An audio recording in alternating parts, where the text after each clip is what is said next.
I'm Steve Koepp. I'm co-founder of From Day One, our forum on corporate values. Welcome to today's webinar. With today's topic in mind, a headline this week in the New York Times caught my eye. It declared, "Demand for skilled workers accelerates," and it reported a rare bipartisan consensus that there's an urgent need for training programs for millions of workers. In today's webinar, we'll be exploring a relevant topic, the future of apprenticeships in a remote learning era. By necessity, apprenticeship training is moving at least partly online, which will bring a wave of innovation. But how can companies replicate on-the-job training and mentoring in a virtual format? Which apprenticeship candidates will benefit and which ones face new obstacles? How can apprenticeship programs and their corporate partners work together to respond to a new environment? Before we dive into this topic, I'd like to thank our partners, the Purdue Cyber Apprenticeship Program and Apprenti. I'll tell you a little bit more about them. PCAP is the Purdue Cyber Apprenticeship Program.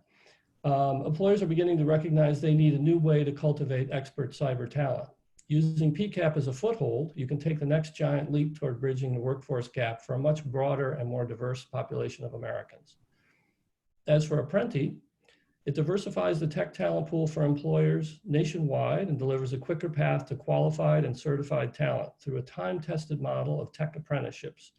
This unique program includes virtual training and mentoring seamlessly, and we're excited to contribute to the conversation in the future apprenticeships webinar to learn alongside our peers. A few quick logistical items here before we get going. This webinar is being recorded and will be available on demand within 24 hours after the event. So look out for an email in about 24 hours with that link. The email will also have info on how you can get credit, professional development credits for this session from the Society of Human Resource Management.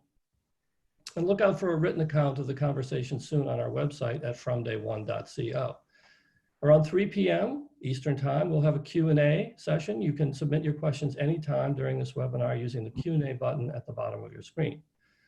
Now I'd like to introduce our moderator, Seth Green. He's the founding director of the Baumhart Center, an interdisciplinary center at Loyola University, Chicago, that equips Chicagoland leaders and students with the business tools to accelerate social impact. Okay, Seth, over to you. Wonderful. Thank you so much, Steve, and thanks to everyone for being with us. We are really excited to explore the future of apprenticeships, and we have 4 phenomenal leaders who we're going to explore it with. Tennille Mccoy, who is the New Jersey Department of Labor and Workforce Development, who is at the, she is not the entire department, but is a leader there. Brad Bentley at the Purdue Cyber Apprenticeship Program. We have Heather Terenzio from the Techtonic Group, and we have Michael Chiappetta at Accenture. So I want to start by, instead of reading their bios, having each of them tell you about their work and about how they are involved with apprenticeships. And so I'm going to ask Michael to go first, and then we'll go around the room virtually here. Michael, who are you and what's your role at Accenture? Yeah, thank you, Seth. Pleasure to be on the call with everybody here. So I live on the north side of Chicago, so probably not too far from Seth. And I've been at Accenture my whole career. So I'm actually in 3 days, finishing 19 years, starting 20. And I spent the first part of my career, about 14 years in technology consulting, coming out of the University of Illinois. And then the last 6 years, I've been leading our local market development efforts in Chicago. I've held a few other roles, operations roles within our business. But right now I manage the Chicago role along with oversight over our North America local market activities. And our tie to apprentice programs is we launched a program in 2016 that spread across the U.S. at Accenture and has really become an amazing talent strategy and opportunity for us. I'm excited to talk more about it. Wonderful. Thank you so much, Michael. Tennille, who are you? Hello, Tennille Mccoy, Assistant Commissioner for the New Jersey Department of Labor and Workforce Development. I oversee the Office and Division of Human Capital Strategies. I am the lead on our public apprenticeship programs. And so, as many of you know, in March of 2018, Governor Phil Murphy announced and developed the first Office of Apprenticeship. And so I've had the opportunity to work with some of our public sector organizations, such as the New Jersey Department of Transportation with highway operators, and then also with our Civil Service Commission in regards to our clerk positions. On the other items I would love to be able to talk about is our internship program and also our higher ed program, which I think really ties into the apprenticeships and some of the things that we're looking to do to be able to provide individuals with the necessary tools and resources to meet expectations, especially as we're in this current pandemic, and being able to understand what types of roles or skill sets are going to come out of this particular pandemic, and what we need to be upskilling individuals forward to.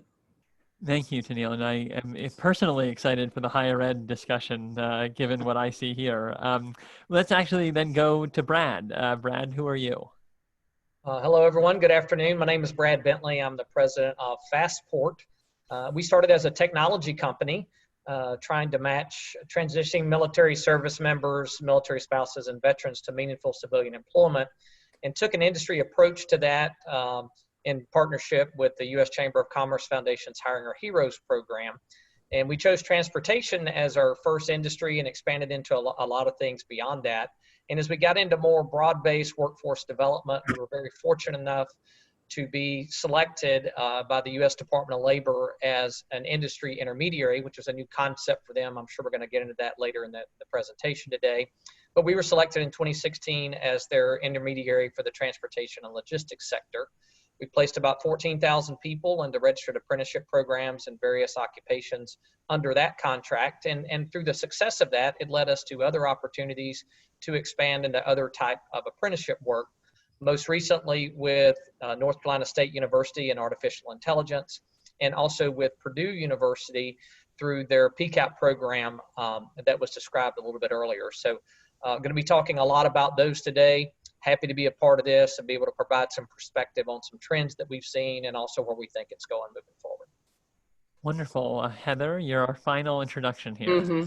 Thank you, Seth. Thank you for having me here today. I'm Heather Terenzio. I'm the CEO and founder of Techtonic.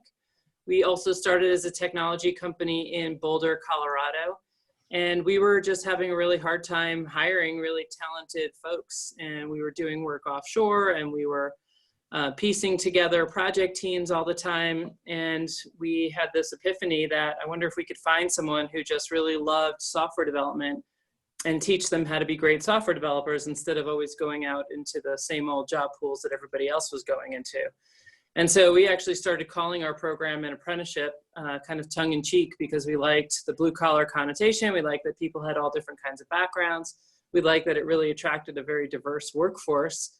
And after a while of about a year and a half of running this apprenticeship program, we realized it had a federal designation to it. And we all thought, wouldn't it be funny if we could actually get approved by the Department of Labor as an apprenticeship program? And it took us about 18 months at the time, but we became the first software development apprenticeship program in the US. And we've been growing it ever since. And we've brought on some venture funding since then. And we've expanded out of software development into product management, QA, DevOps. So everything that a software company would do, we've expanded the apprenticeship into all those roles. And so it continues to grow and be really popular, and we're excited to see where it goes next. We're opening offices in Omaha and in El Paso, and we're hyper concentrated in the middle of the US to build the program. Well, wonderful. We have some good Midwesterners among us today. So I want to start with a big picture question, which is, what are apprenticeships? Why are they important? And Tennille, you see this at a statewide level and at a really macro view. Can we start with you? And as you look at New Jersey, what they look like and why they're essential to building, the future of the workforce? Sure. So obviously, apprenticeships, they are, combined job learning, technical education, being able to work with our community colleges and our four-year colleges as well. I'm also a member of Mercer County Technical School, so this is something that's near and dear to my heart while I'm also volunteering and being able able to assist my community. But apprenticeships, they have to be able to focus and drive your economic development. That's absolute key. And like I said earlier, it's really being able to develop those skill sets that are needed and being able to make sure we're able to attain that as well. But what's going to really make a good apprenticeship program is just to make sure that the employer involvement is there, that employers basically have that foundation and they have a registered apprenticeship program. And as you know, we work with US DOL to be able to get that done.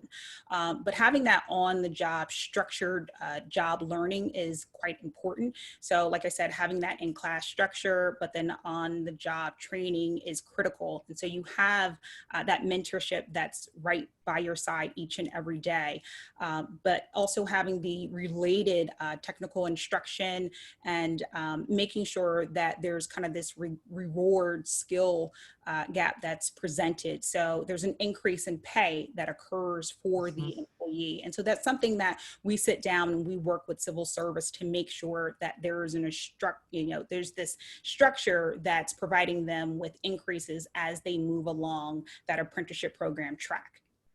So we're going to talk with three people in a moment who are directly involved in these apprenticeships from different angles, but I just want to hear from you. You said that this is part of driving the economic development strategy in New Jersey. How would you describe that strategy right now, and how are apprenticeships helping you to build toward the specific gaps that you're seeing? Just because I think that'll be really interesting as we come to Brad, Michael, and Heather to hear how they might fit into some of these strategies. So as we look at the future of work, I mean, we have to be able to align ourselves with our secondary schools, our adult education, and making sure that the occupational training is there to be able to meet the unique labor demands that we are seeing. So folks have the opportunity to meet expectations for the 21st century.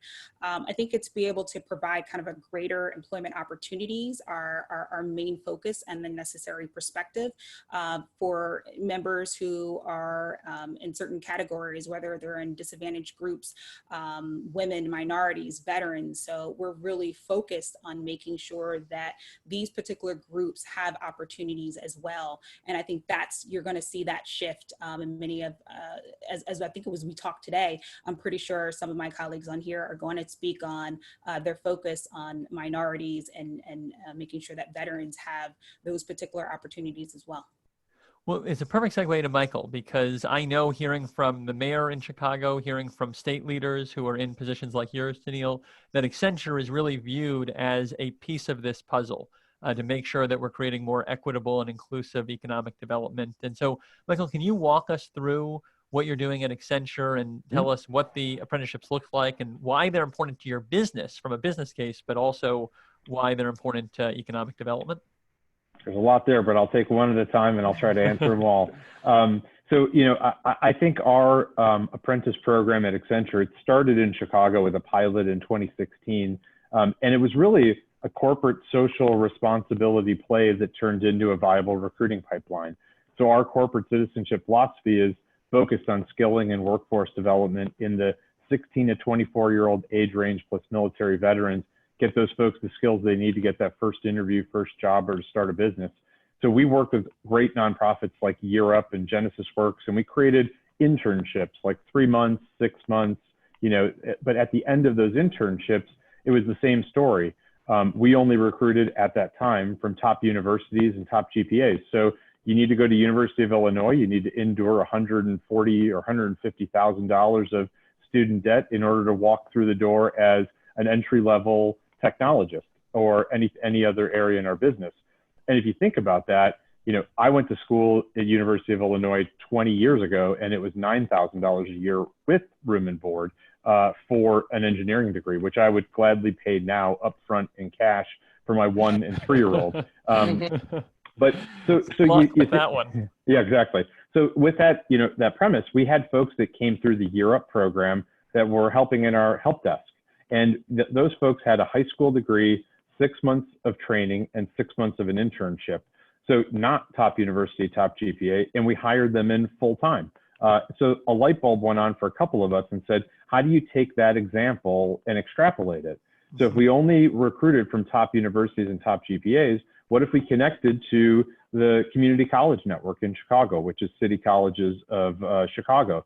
So specifically, we focused on Wright College on the northwest side of the city that is an IT hub, and said, what if we took folks that were wrapping up their associate's degree and gave them something bigger than an internship, which was deemed an apprenticeship? We worked with the Department of Labor, 12-month, full-time pay benefits with the opportunity for conversion at the end of it.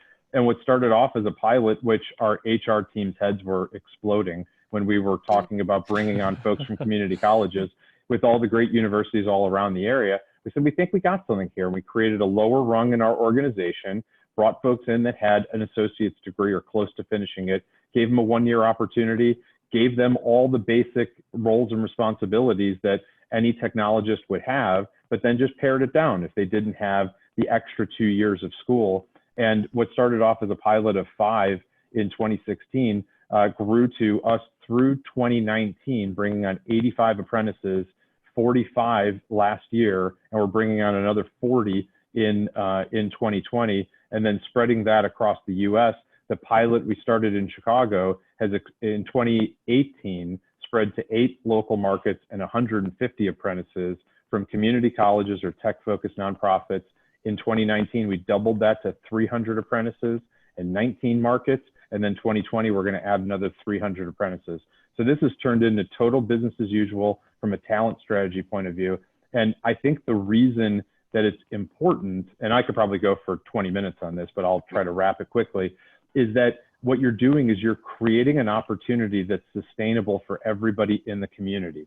So if you think about it, well, you have to go to a 4-year degree to get, to get into a job. Right now, that's $100,000 to $200,000. That's not sustainable. But community colleges, city colleges, is $4,500 a year for 1 year. So $9,000 that you throw on student loans, that's sustainable. And then if companies create a bridge to community colleges or to tech-focused nonprofits, in our example, then that's more sustainable, that everybody in the community just needs to get through high school. In Chicago, they have a great Star Scholar program that you get, free community college if you end up getting a B average in high school. And that all of a sudden, that turns the whole city as an opportunity that you can take stepping stones to a career, and that critical 1 to 2 years of experience that really set a strong foundation for you to continue your career on.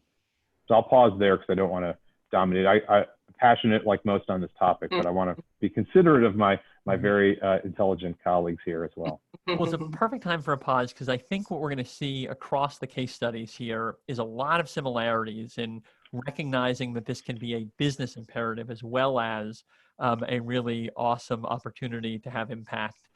And we're going to see differences in terms of how these are structured, what they look like based on location, based on industry. And so, Brad, let's go to you and let's talk about Fastport and what this looks like in your world. Well, a couple of things. One, I think Tennille did a great job describing what apprenticeship is, defining it, and what makes for a good program. Before I get into that, because I want to play off of some of the things Michael mentioned about the structure on the education side, I do think it's important, though, to talk a little bit about apprenticeships historically. Today is about the future of apprenticeships, what's happening in a remote learning era, especially in this post-COVID environment, hopefully post-COVID soon. Apprenticeships isn't something that's new, first of all. They've been around since the 1930s. When they first rolled out, though, it was kind of, the momentum was interrupted by World War II. And really the one industry that embraced it the most coming out of that was the building trades. And I think because of that, eight decades worth of experience, and they have fantastic training programs that continue to this day.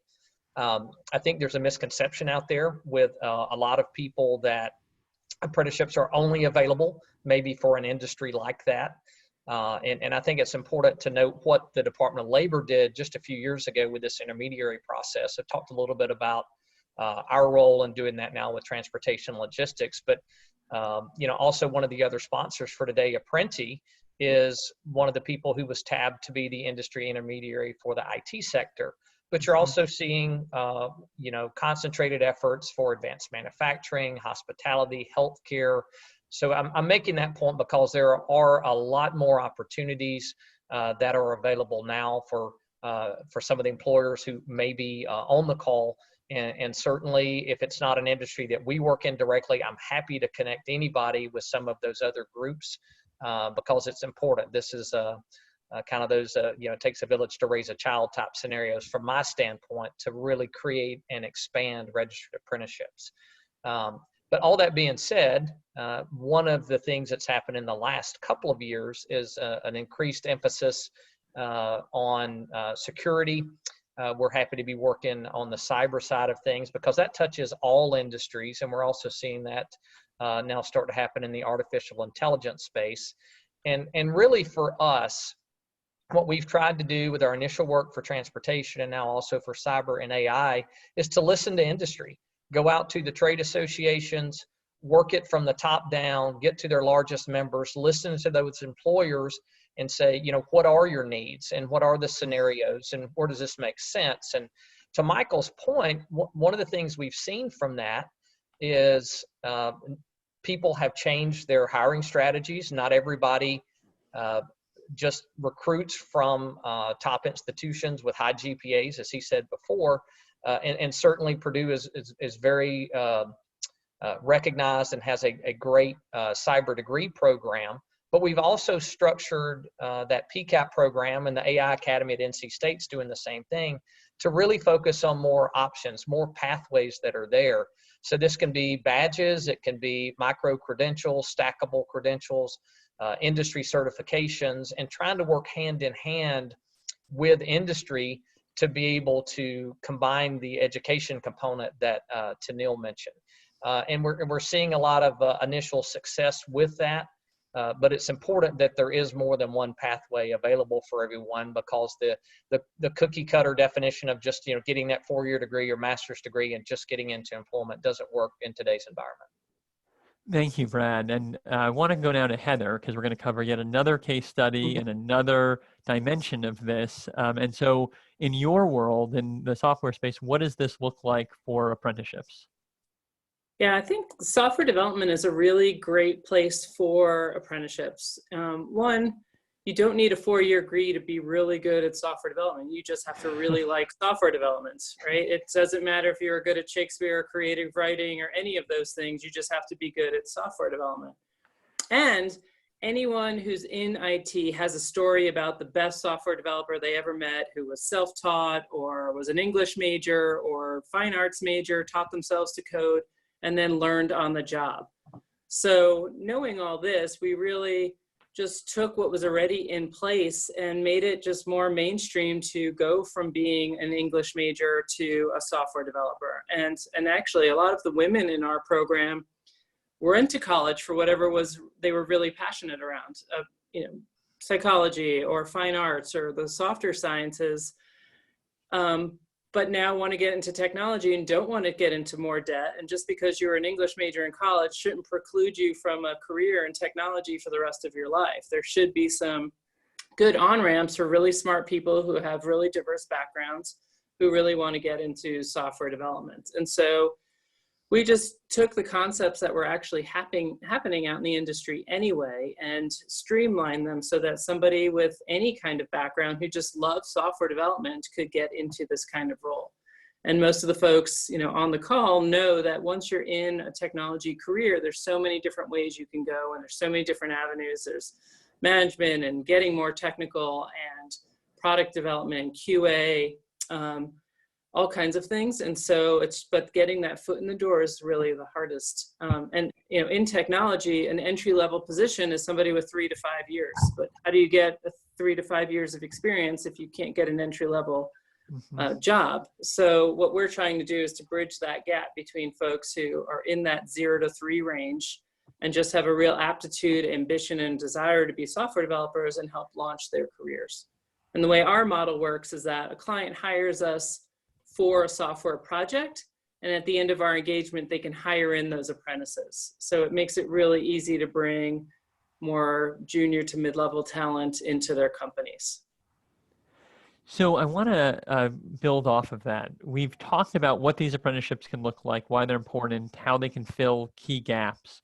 I want to go a little deeper on what makes a good apprenticeship. And we're going to turn over soon to the virtual side, but I want to still ground us in apprenticeships net large, and then we're going to turn into how do you bring these key tools virtual? And so, Brad, maybe we can start with you and we'll just get some quick tips here from each of you. What makes a good apprenticeship? We heard about the educational partnership. You know, what else is key in order to really build out apprenticeships that are doing what all of you have described, giving people upward mobility, giving our economy a better fit between what the market needs and where labor is skilled? What are your thoughts? Well, again, there's several core components or basic components to apprenticeships. We've covered some of those. I usually define it as a combination of paid jobs, education, and credentials. And everybody has a role in that. So in some industries, the related training instruction, you may have to have some type of credential or license or something to get into the industry.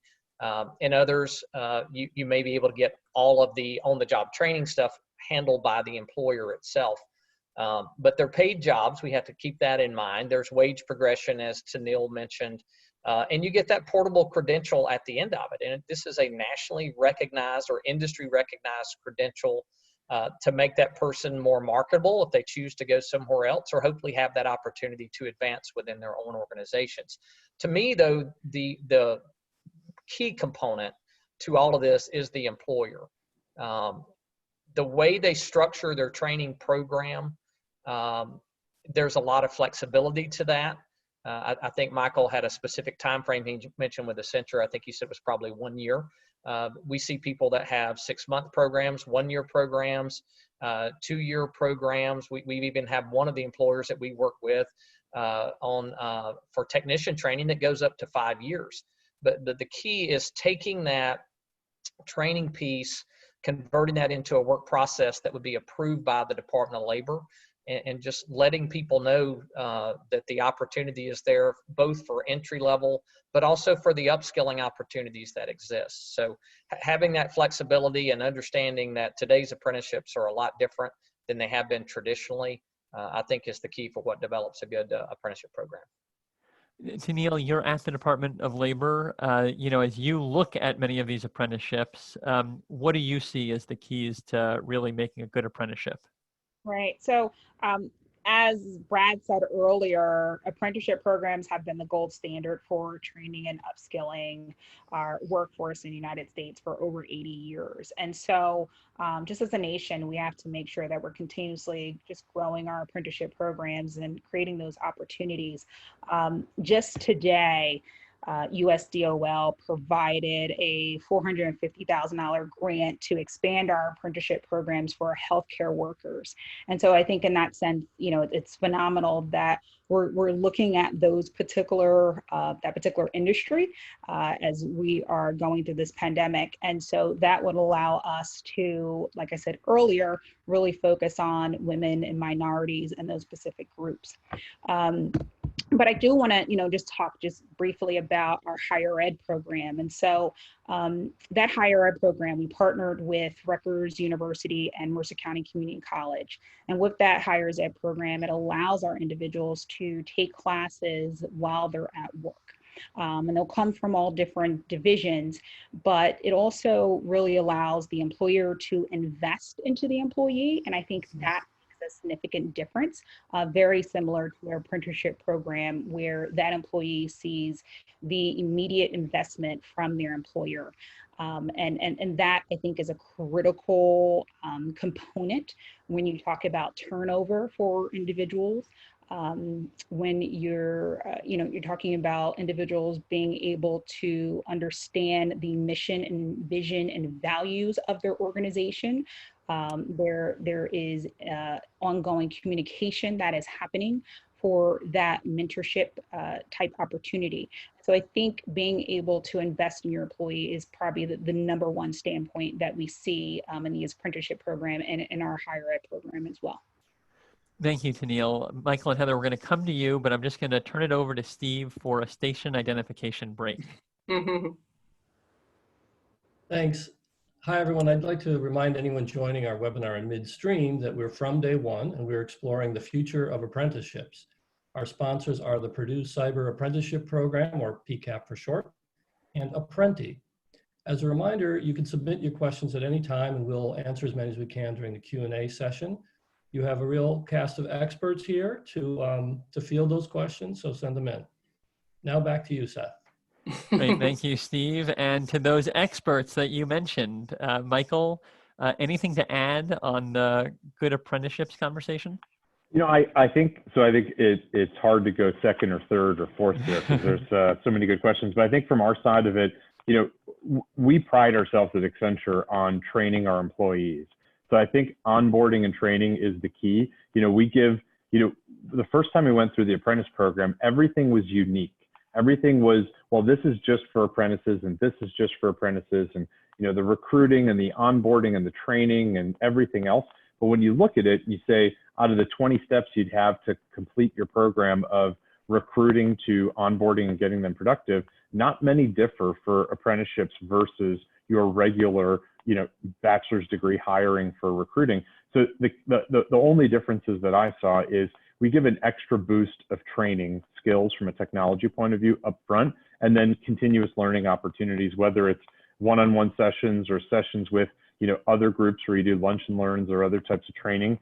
You know, one thing that we did is we added, you know, you have a couple of different representatives that oversee your career, your HR representative, your career counselor, but we added in a buddy, which is effectively somebody that you can ask a really dumb question to without any judgment, which I think we all need. But specifically, and what we've done, and this actually started organically when we got our second class in, our first class reached out to the second class to initiate that. And that's really important because when you can ask those questions where you don't have to burden your manager for all of that, and you get people more comfortable in what they're doing and everything else was important.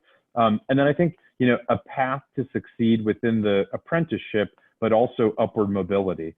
So, you know, I mentioned we created a lower rung within our pyramid for apprentices. We're not just filling that with a glass ceiling that they can't climb above. You know, we've had apprentices that at Accenture, a four-year degreed student starts as an analyst, then senior analyst, consultant, senior consultant, et cetera. And we've actually had 2 consultants out of the 85 make it to consultant, which is a big deal. That's 3 years after a bachelor degree, usually, for somebody to get to consultant. And we have a lot of senior analysts, and we have a lot of folks that I think are going to make manager and going further from there. So I think that's the key, that you have the opportunity to boost their training skills. And I think, you know, Heather hit it right. If somebody likes to code and they're good at it, I don't care if they are not good at philosophy or a communications class or any of the other general education classes. If you're good at coding and you like to code and you're willing to roll up your sleeves and learn, I'll hire those people all day long. And I think you get a lot of hungry people that are rolling through community colleges and tech-focused nonprofits that would love an opportunity to work at any of the companies that we're talking about here or within the market in general, with a path to something that's going to take them to, you know, a really sustainable career and marketable skills. And Michael, we're not formally on Q&A yet, but we got 2 questions in the box here that are directly related to what you just mentioned. One is if you could describe whether there's a similar rate of advancement for people that are in these apprenticeships. You said that there was no glass ceiling, and you may not be able to know that yet. And the second is whether or not as people move up, they have to go back for education, or they can keep moving just with their associate's degree. So it just felt very timely with what you just described.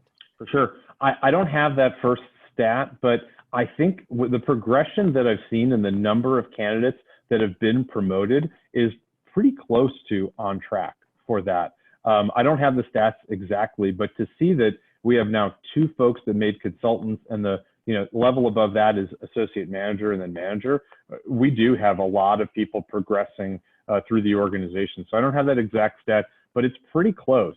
And then is there a requirement if you need to go back and get your 4-year degree in order to get a role? You know, I look at, so we coach people. So if somebody has their associate's degree, whether it's their first time through school or they're reskilling, you know, I look at if they need to get the 3rd and 4th year of their education in technology, it's the same as when some people graduate with a 4-year degree and a couple of years later they decide, you know what, I'm going to get that MBA and I'm going to go for it. So it's really when you feel like the investment is worth taking time away from work and getting those skills, then you can get that.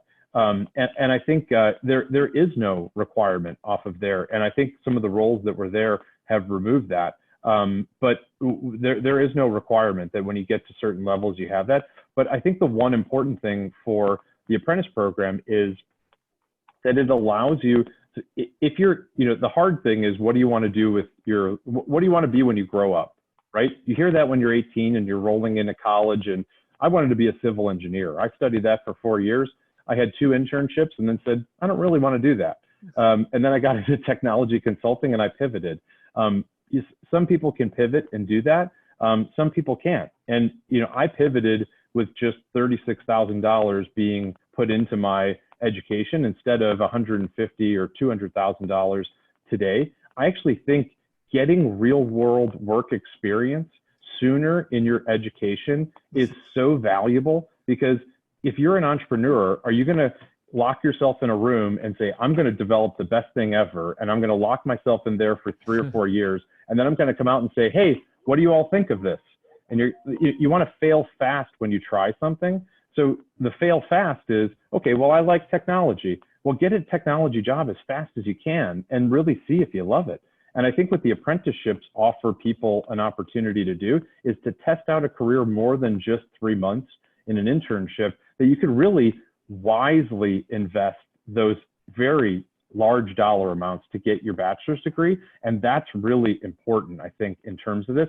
And if you don't know what you want to be at whatever age you are, being able to just get a download of education and trying something in a real work environment is the best way to figure that out. And we need to create more paths for that for really everybody in the community, not just folks that would be going through community colleges or nonprofits.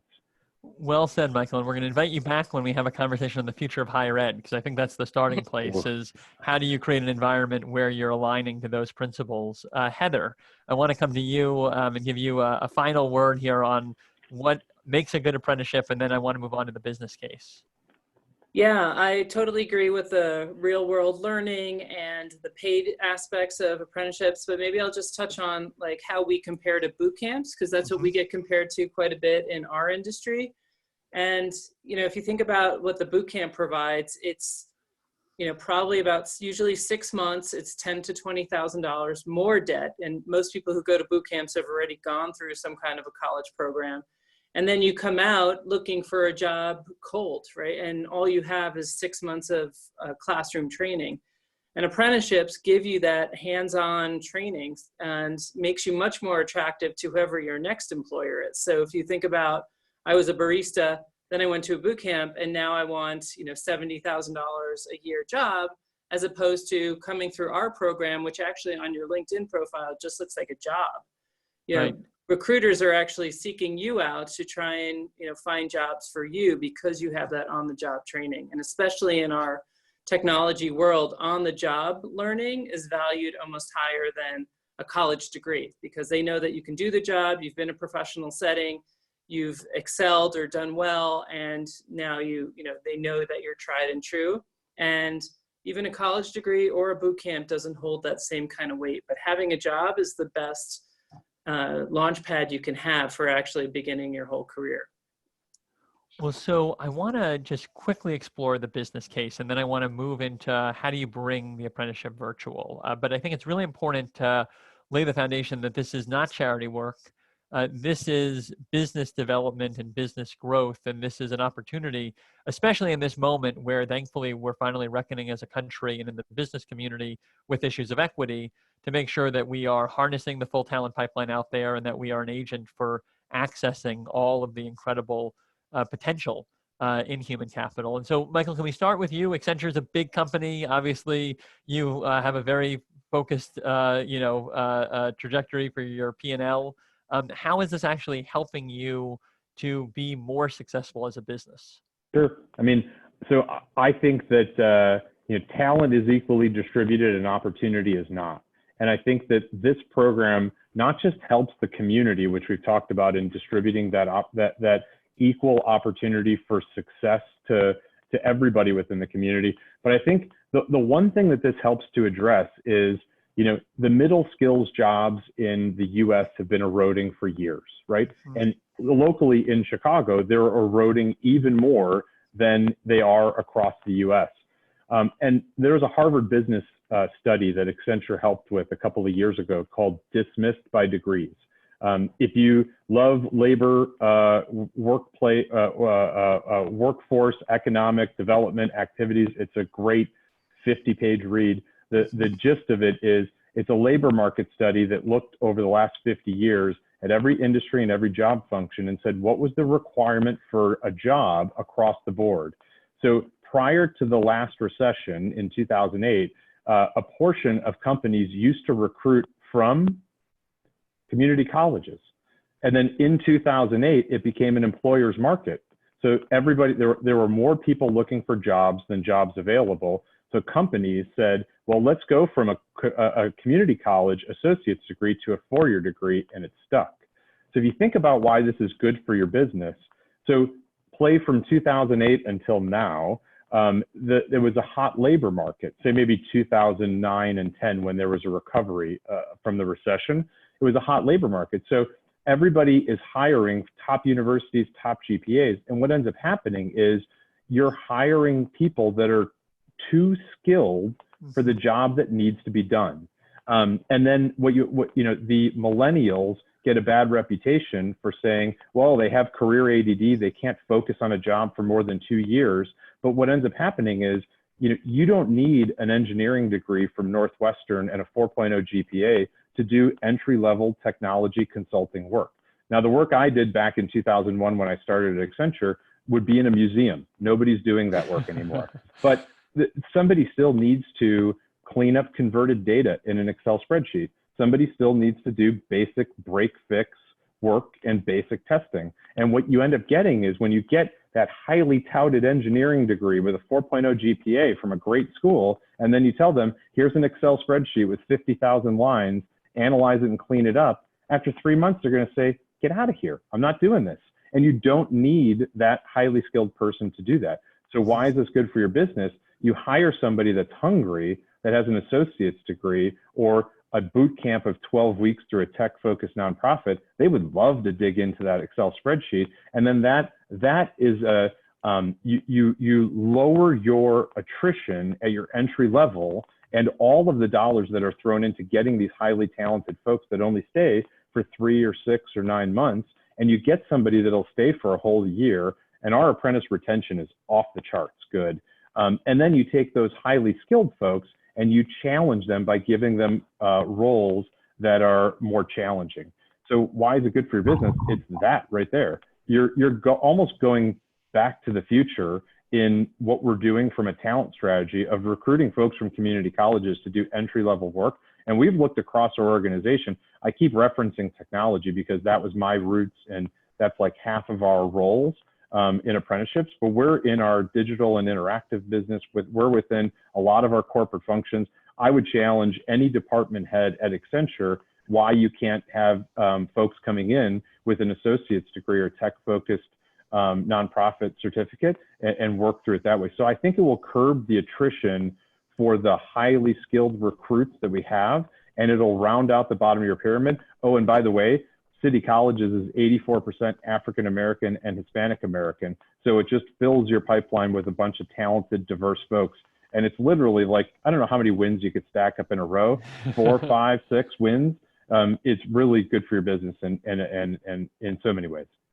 So win, win, win, win. Tennille, I want to come to you because you're talking to business leaders across all industries, across a lot of different labor requirements. What do you see in addition to what Michael's described on the talent strategy benefits as the business case for the people that you're talking to as clients of the Department of Labor? So definitely, businesses are more productive, and we're bringing that opportunity to attract new talent and to develop and motivate individuals who are becoming well-equipped, and they're dedicated. They're a dedicated workforce toward the organization. And so the apprenticeships from a business perspective give employees a chance to kind of learn a new skill set, the ability to advance within the company and the organization, and kind of taking a different approach or a different track. But in regards to, this approach will basically enable the organization or the business to kind of fill those skill gaps with very loyal employees, employees who are competent, and employees who are a true asset to the business and to the client. And so I think that's critical. We spoke earlier about the reduction in turnover when it comes to apprenticeship programs, because they see that increase in their wages as they move forward and they learn new skill set. But from a human resources strategy, it's definitely a gold star. It's something that is critical and necessary, and highly trained employees who feel that their company has invested in them is going to be a high area of necessity, but you're decreasing that turnover in the same way. But I also wanted to just deliver some numbers from the Department of Labor and what we've done as far as our current figures in regards to apprenticeship programs. So right now we have about 8,541 apprenticeships in the states. We have 912 total registered programs. And so we've registered another new 300 registered apprenticeship programs. So that's an increase statewide, about 49%. But this is something that we're invested in, we truly believe in, and it really provides for our community, for our workforce to increase their skill set and give them what they need to meet expectations.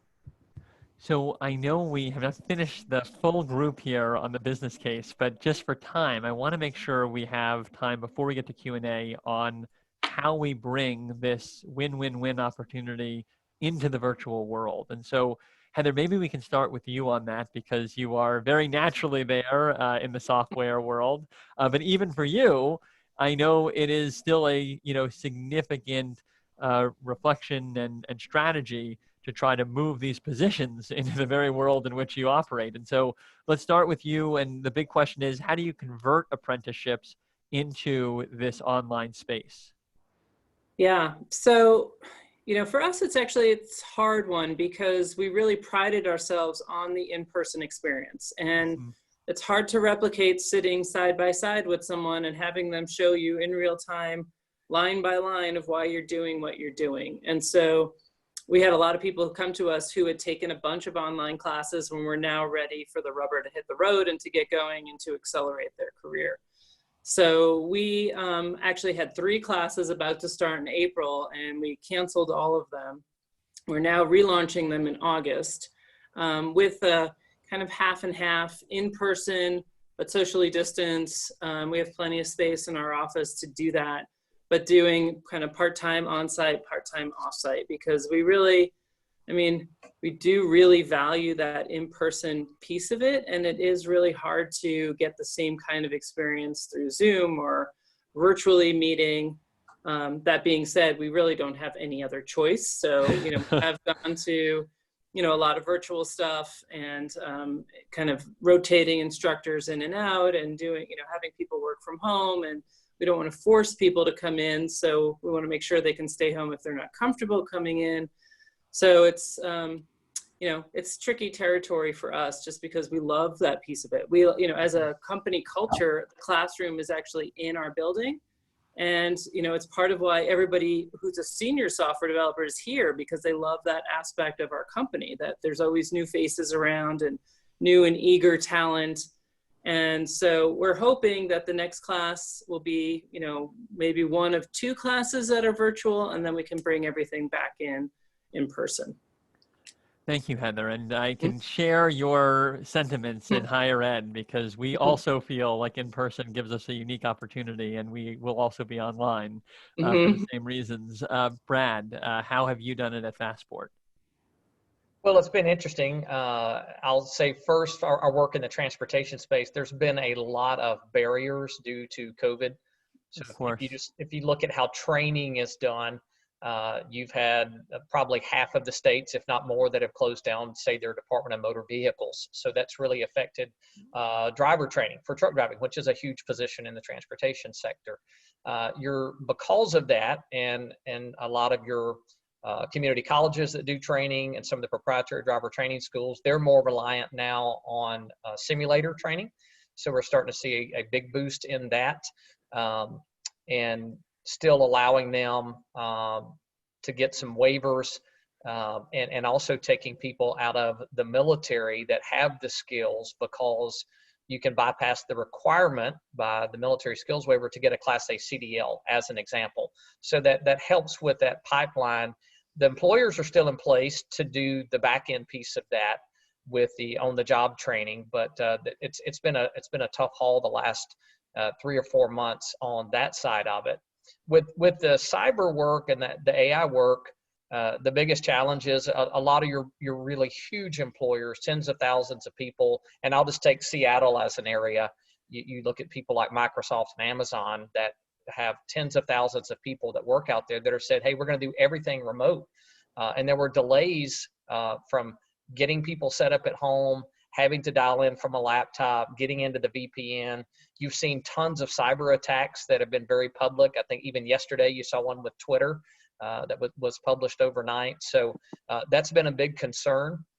We've tried to take it and listen to what industry's telling us and put that into the training that we're now offering, and working with a lot of these groups that are out there, instead of having to have the on-campus experience in the case of Purdue and North Carolina State, with doing a lot of these things online, but also shortening that path and making more opportunities available through some of these micro-credentials, and try to pair that even with some of the certifications that are out there from some of the industry groups.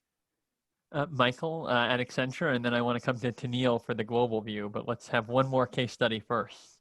Yeah, I mean, I think I echo everything that was said earlier. That, I mean, you sit next to somebody, you ask questions, you do stuff together, you're on a whiteboard. That's always more effective.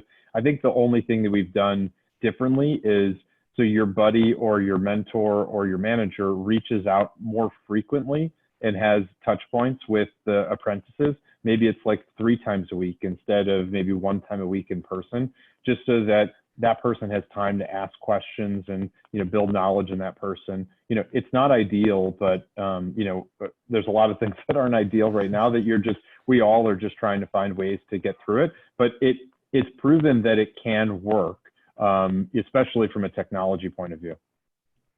Tennille, as you look at this globally, what do you see? And are there ways that as a department, you're even trying to help some of the businesses out there in this moment? Because obviously, a big goal right now for everyone, including government, is how do we keep people employed in this virtual world?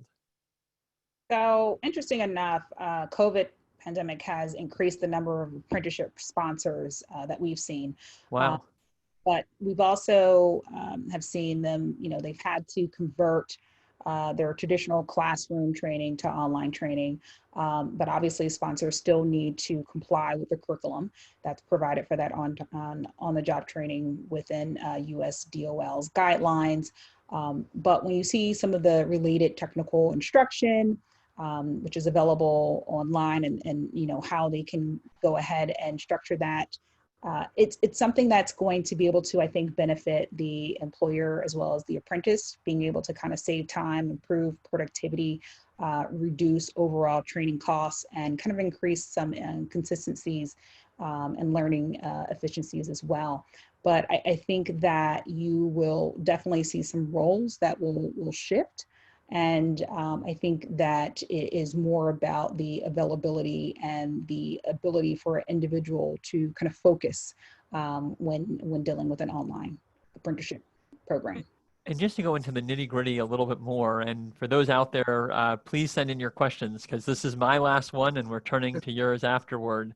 I'm eager to hear how you set up the apprenticeships on a number of levels. So what kind of projects you might think are the best to work on in the virtual space. Michael, you mentioned, having someone who's willing to check in a few times a week. What does that role look like for the supervisor? And then what does accountability look like for the apprentice? How are you able to track, probably in a different way in this environment than you might if they were, you know, in person every day? We'll make that a popcorn question here. I'll let you say who should answer that first. Who wants to go for it? Heather, do you want to start? Sure. You know, we've over communication, right? You can't be communicating enough. So having a mentor, having somebody you're checking in with every day. You know, the way it works in our world, you can see what people are checking in code-wise. So you can see what their progress is every hour, basically. But we've also had a lot of talks around just making sure people have the space to attend to their own mental health and make sure that they're taking care of themselves. And a lot of people have kids at home. And so just taking all those things into account when people are trying to work from home, mostly because we have really diverse populations in our program. There's kids at home, there's, you know, sharing of computers. So there's all kinds of obstacles that, you know, we didn't even have to accommodate when everybody was here in person, that we're now just having to make sure that we even ask those questions. Because some of that we never even thought to ask about. Like, do you have a computer that you can use at home all the time? Or is the computer we gave you something you're sharing with the rest of your family members? And so it's just making sure that you're asking all the right questions to make sure people even have the space to be successful in what they're doing. Thanks, Heather. Brad, anything to add? Not to add specifically to that, I do want to circle back on a couple of things, though, because I know we're going to run out of time and it may not get covered in the Q&A. But kind of going back to this, you know, the business case and also what makes a good apprenticeship program, I think it's important to notice that it's really the return on investment for everybody that's involved. You know, the Department of Labor has a stat that they like to publish that for every dollar put into apprenticeship, it's worth $1.47. But what I like that they've done most recently is if you don't want to take their department's word for it, there's a third-party calculator that's out there through the U.S. Department of Commerce where you can go in as an employer, plug in your variables, and see what that return would be. Michael touched on this, that if it's done correctly, apprenticeship can be used not only as a recruiting tool, but also for retention. We're seeing that with employers that we've worked with that, you know, 9 months after the program, you still have a very high retention rate, you know, in the low 90 percentile. So I do think it's important to note that. And also there's a lot of efforts out there right now specific to diversity and inclusion. I know that's been talked about a little bit, but a lot of the cohorts that people are recruiting from, like the military right now, for example, you're seeing a lot more diversity and inclusion among the ranks there. So that just naturally translates into the world of apprenticeships. So I did want to note those couple of things in case we ran out of time. Thank you so much, Brad. Michael? I mean, not much to add. Our roles haven't changed. They're the same roles that they were pre-COVID. And I think, you know, the only thing that's changed, I mentioned earlier, additional check-ins and, you know, helping a little bit more virtually. Tennille? So apprenticeship programs, they're helping develop a ecosystem that provides multiple years of economic support for businesses and individuals within the community, just to be able to develop the occupational skill sets, and then also kind of leading sustainable wages and upward mobility for workers. And one of the things that Brad touched on earlier was just the overall just communication and education around apprenticeship programs. And I really think that it starts in the home, where parents have an understanding of what these apprenticeship programs can do, and being able to provide a sustainable work environment and just being able to increase the talent pipeline. And so I think that's really critical when you have students in high school and talking about attending a vocational school, what this type of program could bring and provide, and being able to understand those particular sources and tools for our students. Well, it's 3 o'clock Eastern. Steve, I'm going to turn it back over to you for a station identification. Thanks again. We're from Day One. I want to thank everyone who's participating in our conversation about apprenticeships and their future, and to thank the Purdue Cyber Apprenticeship Program and Apprenti for sponsoring. At this time, we've got more than 20 questions. So I'm turning it back over to Seth to pick out the best ones. Wonderful. Well, they are all great questions. There's no such thing as a bad question in our world, so keep them coming. Oh, I say that jokingly, although I believe in the buddy system that Michael was describing earlier. So very much appreciate always having the access to people you can ask easy questions to. Let's start with this one. There has been a lot of talk about how this can be a retention opportunity, but the person in the chat here is asking how you select effectively and what level of attrition you have during the apprenticeship itself.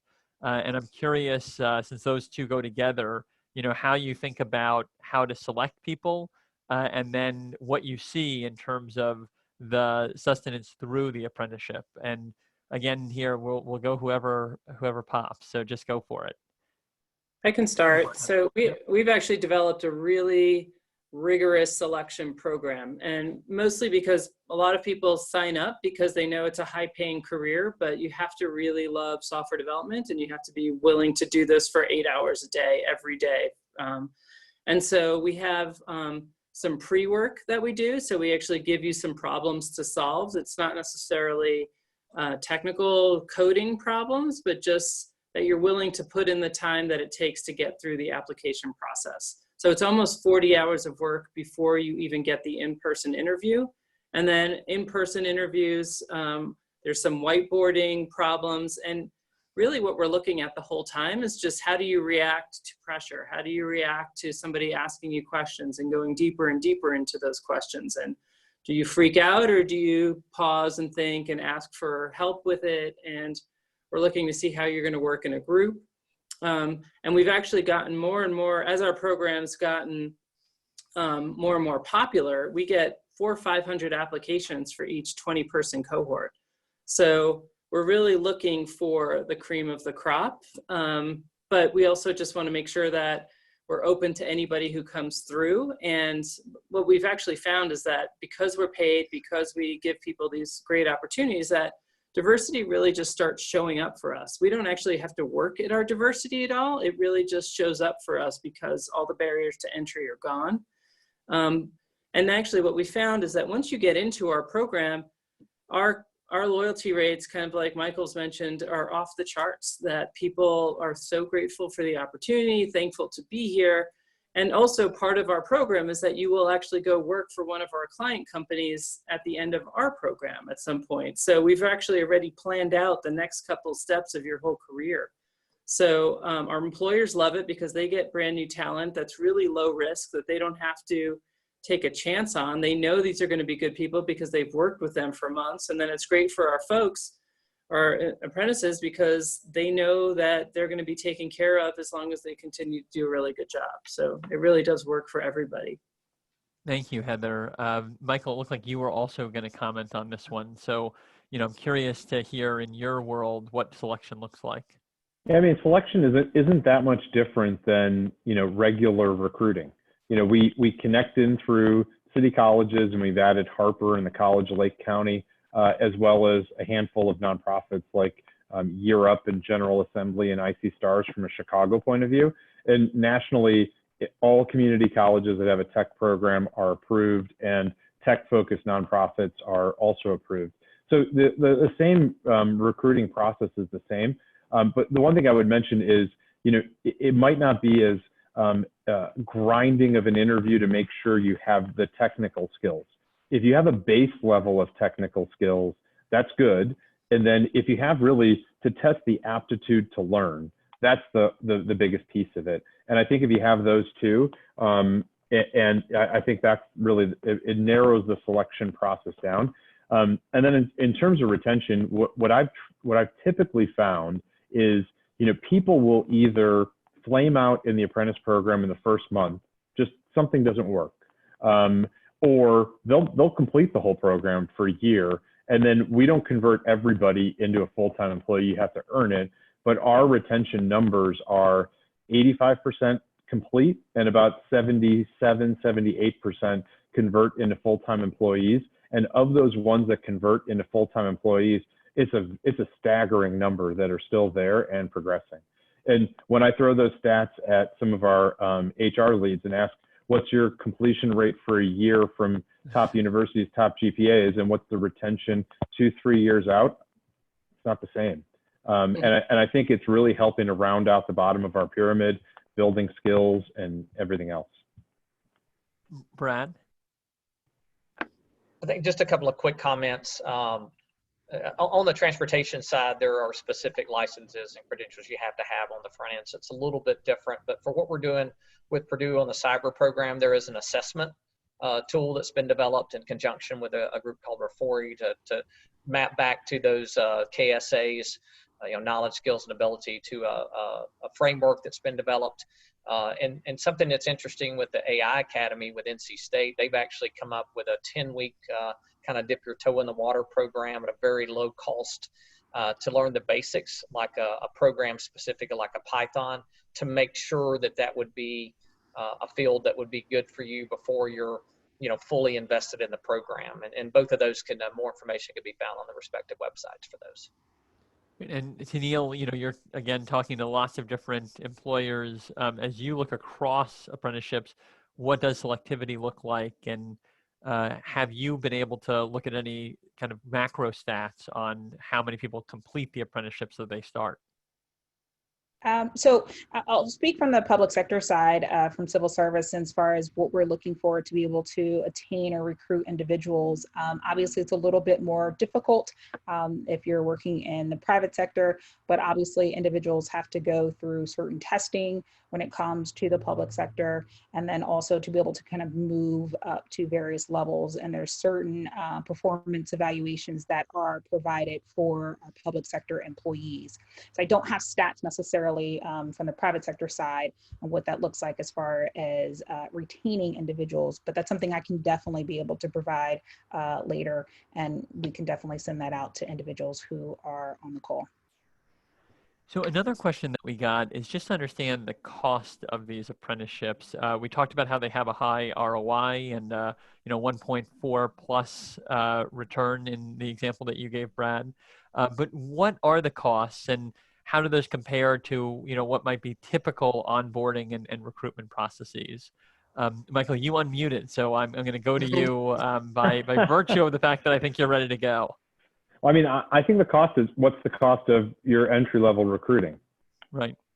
So it's salary. The salary is less than what you would pay somebody with a 4-year degree and an engineering degree and a top GPA, but there's no additional cost. I think, and maybe we might be oversimplifying this process, but I think people get wrapped around the axle of, well, this is going to be so complicated. We got to set up all these new processes and procedures, and it's, show me what you're doing for your entry-level recruiting and show me what's different. And at the end of the day, there's not much that's different. So the cost, for the most part, is payroll.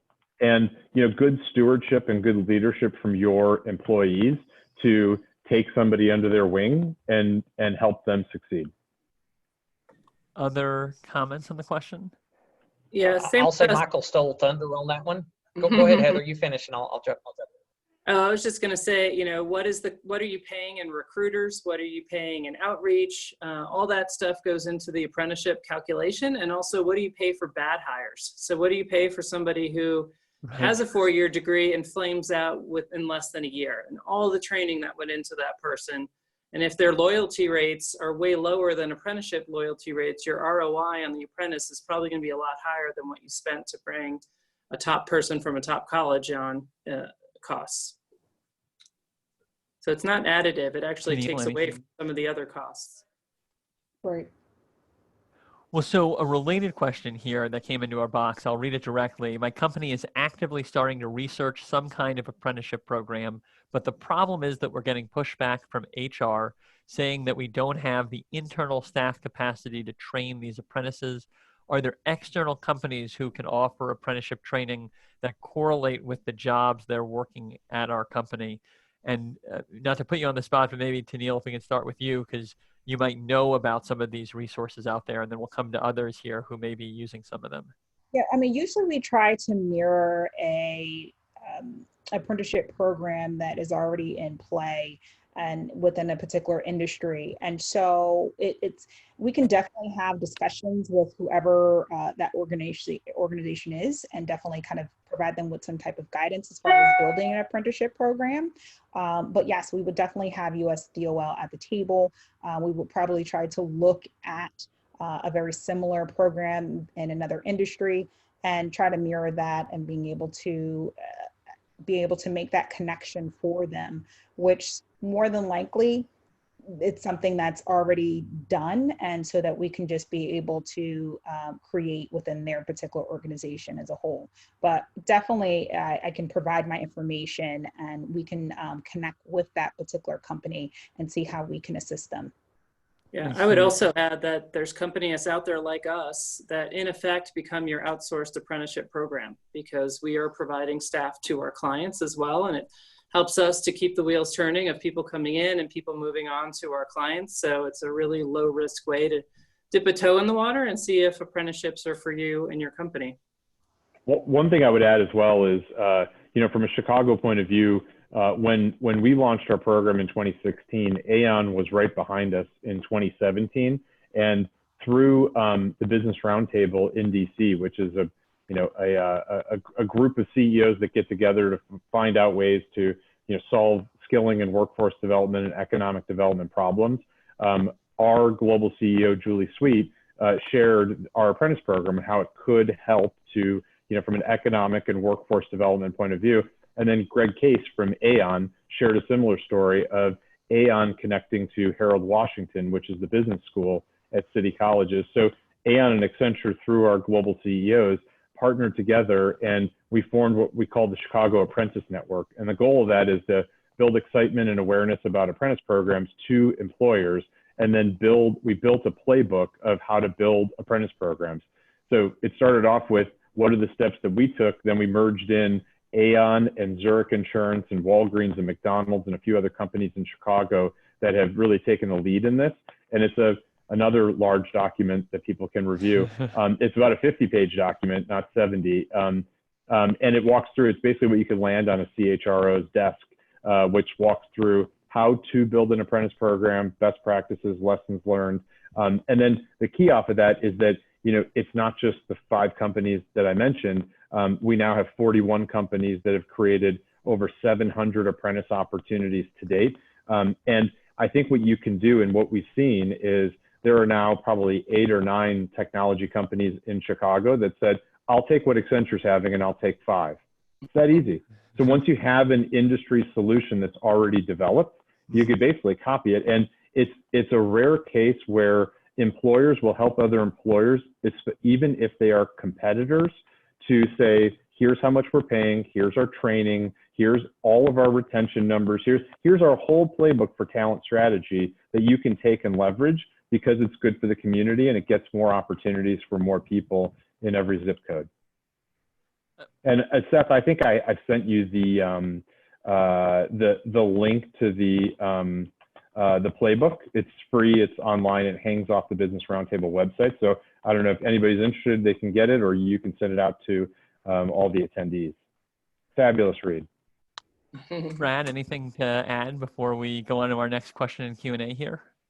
Just real quick, it's more of a resource than anything else, but I would encourage anyone on the call, whether that's a potential apprentice or an employer, to go to a recently created website from the Department of Labor. It's apprenticeship.gov. There's a lot of resources that are on there, and it includes people that are also contracted to try to connect dots. So I know there was another question in the Q&A about, where can I find a list of the intermediaries? That's one place to get it, but there's also equity partners that are out there, and their job, specifically contracted by the DOL, is to try to make those connections with the various intermediaries and work hand in hand with that. That can be a community-based organization. It can be a nonprofit, but a lot of resources and a lot of success stories there that they can read about as well. Sorry, Heather, I know you were trying to jump in, so I'll shut up to let you hop on. No, I wasn't. Go ahead. Well, I'll just mention, to the point about resources, Apprenti, who's a sponsor of this, is also an intermediary in the tech job space that people can leverage. There's an interesting question here from another lens of this cross-sectoral partnership that's necessary for really successful apprenticeships. And that's from a community college leader who's here that is wondering, what are your tips from the perspective of what a community college can do to really set themselves up to partner effectively with you? And are there specific areas, if a community college is trying to develop this right now, that you would say you might focus on? We've talked, for example, about cybersecurity, about data analytics, about coding. What would you suggest on both the kind of structure side and on the content side for a community college out there that wants to get into this game with employers like all of you? I mean, I'll jump in first if that's okay. You know, I think Tennille may have had, just because I think it's really interesting to hear your perspective, Tennille, please, yeah. given your partnerships with community colleges. Constant communication and partnership between various industries within that community. So whatever county that the organization is in, I think it's critical to be a part of like your Chamber of Commerce. I think those type of connections can go a long way when a community college is looking to develop a partnership with various industries and making sure that their students are able to be looped in when opportunities become available within those various organizations. So like I said, certain things like your Chamber of Commerce are going to be critical for those partnerships. Thanks, Neil. Michael. You know, I think the model that City Colleges in Chicago has is a really good one, because there's almost two different tracks that they have. They have when I went to school, your first year and a half were general education classes. Then you get into the meat of your major, like second semester, sophomore year, and then junior and senior year. So they have two models. One is, my goal is to get my bachelor's degree. So I'm going to take all these gen eds and take a few of my major classes, and it'll stack up nicely so I could transfer to a bunch of different schools around the area, and they already have the transfer path. But if you get somebody that has a year and a half of gen eds and like one or two classes in the major, that's not helpful. But they have another track is for reskillers or people that are looking to get a job after just getting your associate's degree. So they call it college to careers. And what they did was they scanned the Chicago market and said, what are the 7 or 8 most in-demand industries, and what classes can you stack within an associate's degree that you can get all of those classes done so that you have the skills to get that job after an associate's degree. And when we did the review of the curriculum, it was shocking how, I mean, it was pretty full in terms of the areas that you cover from a technology point of view. So that allows somebody that has, you know, maybe you're 18, you get out of high school and you really love technology, so you want to jump right in, get your associate's degree stacked up with a bunch of technology classes. Then you can get a job in technology if employers create that bridge, and then you're off and running, and you could figure out how you finish your bachelor's degree at a later point.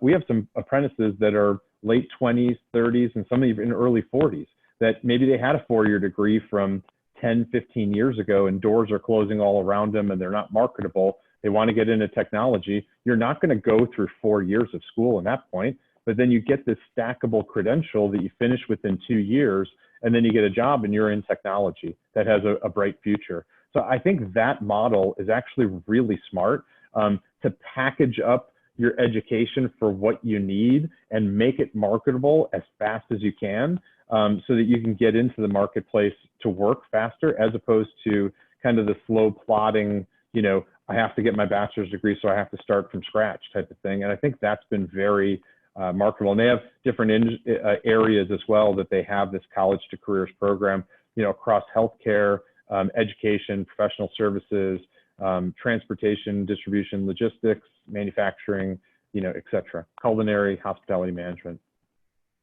That's been very helpful.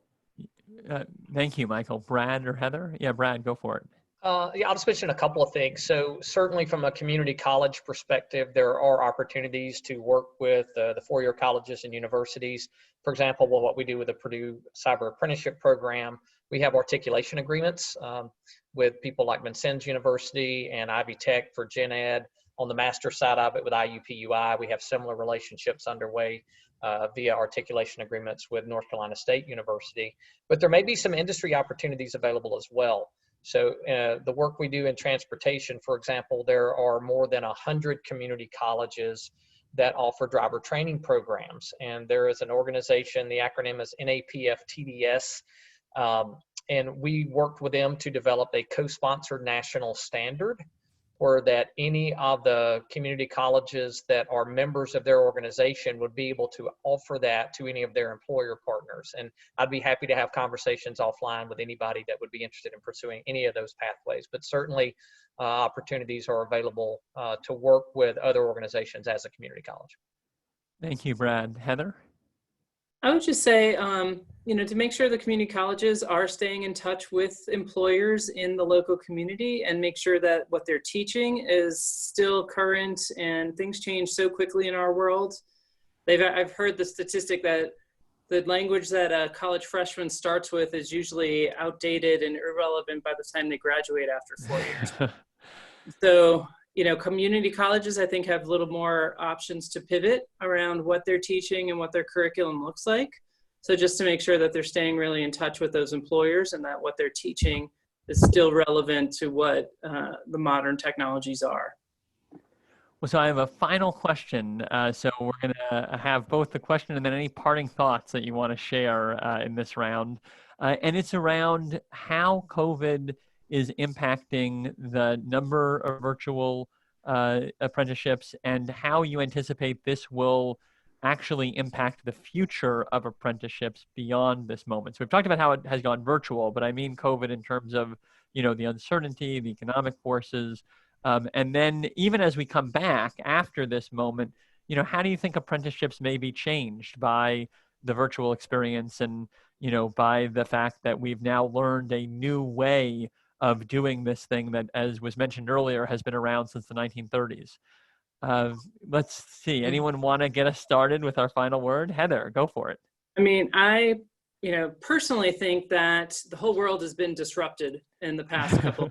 And so people are really thinking differently about how they're going to hire next and what the workforce is going to look like next, and everything has changed. So I think that actually is a great opportunity for apprenticeships to be front and center and to lead the charge on what the next generation of software developers look like and how they get into the job market. And I think employers are willing to listen much more than they ever were before about doing things differently, right? Like top colleges, but are even people going back to college in the fall, or are they going to be deferring for a year? And does that mean there's going to be a lag in new software developers coming out? Even with H-1Bs, there's a stop on H-1Bs that are being issued as well. So like, how are software developers going to be developed in our country? If it's not colleges and it's not H-1Bs, there's got to be some other more creative solutions. And the whole concept of apprenticeships is, a really great moment for us to really take a stand in what the future of apprenticeships looks like right now. So I'm really bullish on what the next couple of years will look like for apprenticeships. All right, we'll get some optimism amidst this moment. What I would add on is I think pre-COVID, post-COVID, apprenticeships are good for companies in general. And I think I can make the case for, almost every company that it's a good talent strategy for them to employ. I think the only thing that COVID changes is, some industries are hiring, some industries are not. Right. So I think the way I would look at, during COVID right now, what is your recruiting right now? And, there's a portion of that should go to apprenticeships. So if you're not hiring at all, apprenticeships are not a good opportunity for you right now. But if you're hiring in general, I would think a portion of every entry-level role should be through an apprentice program. And I'd say for us, we brought on 45 apprentices last year. I think we're bringing on 39 to 40 this year. So we're still hiring. We're not hiring as much, but it's a portion of our talent strategy, and it should be there. I think pre-COVID, post-COVID, it's a smart talent strategy for businesses, and it's just a matter of what is your recruiting numbers or percentages that you have right now, during COVID or post-COVID. Thanks, Michael. Tennille. I think that the Apprentice, it provides like increased flexibility to complete your coursework at home or on the go without restrictions of needing to be present in a brick and mortar school. I think there is a convenience there for you to continue like their studies, traveling to offsite projects. There's also flexibility provided for online learning. which is wasn't necessarily as valued in the apprentice, but enabling employees to learn from home, businesses improve their employee productivity, minimize the cost, time spent traveling to off-site community colleges or training centers during work hours. And then employers can easily scale up the number of apprentices on the online program based on their training needs, or what's necessary for the future of work versus in the brick and mortar schools typically impose kind of that enrollment, and it allows you to only have a certain amount of individuals within a classroom based on the instructor's availability or demand. And Brad, you have our last word. Well, nothing to add to those comments. I think they've said everything that I was going to try to cover. But just if you will, if this is a parting shot, the one thing I would like to leave for everybody that is listening, specific to apprenticeships, just realize right now that there are a lot of new opportunities that are out there. The Department of Labor has issued several funding opportunities, pre-COVID, and even a lot since we've been under this pandemic. And if you're at a company, there potentially are inducement funds that are available to help you. There also have been funding opportunities where there have been fund matching components. So you've had people that are participating, using Purdue as an example, where they've had to discount certain things to be able to get those grants. So I think there's a lot more available now than probably even 6 months ago. Well, thank you all for what has been a truly stunning panel and given me a lot of hope in this moment that we can build an economy that is more inclusive and actually more productive at the same time. And all of the research out there, as we've discussed today, shows that when we access the full talent that is out there, which is equally distributed, we end up with much better outcomes for businesses, for the economy, and for our families. So thank you all for being champions and for helping us to build back better. And Steve, I'm going to turn it back over to you. Thank you, Seth, for wrapping it up so skillfully and conducting such a great conversation. Thank you to our speakers. Thanks also to the Purdue Cyber Apprenticeship Program and Apprenti for sponsoring, and to all of you who participated today. If you'd like to join us for more virtual events, you can head to our website, fromday1.co, and check out more of our upcoming webinars and virtual conferences. I will mention two that are coming up next week. Next Wednesday, we have a half-day virtual conference titled The New Push for Workplace Equity. The very next day, on Thursday, we have a webinar on employee recognition, more important than ever. Thanks, everyone. Stay well.